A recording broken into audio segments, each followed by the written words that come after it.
శుభోదయం.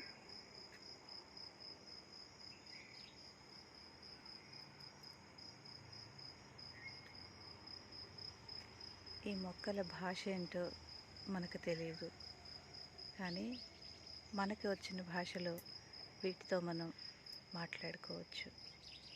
అవి కూడా తిరిగి రియాక్ట్ అవుతాయి మనం మాట్లాడుతూ ఉంటే. చాలా సువాసన భరితంగా ఉంటాయి. ఈ పువ్వులు చూడండి ఎంత అందంగా ఉన్నాయో. ప్రకృతితో ప్రతి ఒక్క మానవుడు కనెక్ట్ అయి ఉంటారు, ఉండాలి.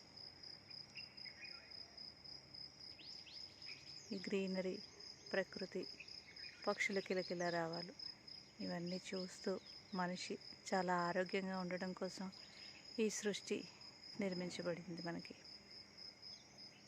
చూసారా ఎంత ప్రశాంతంగా ఉన్నాయో.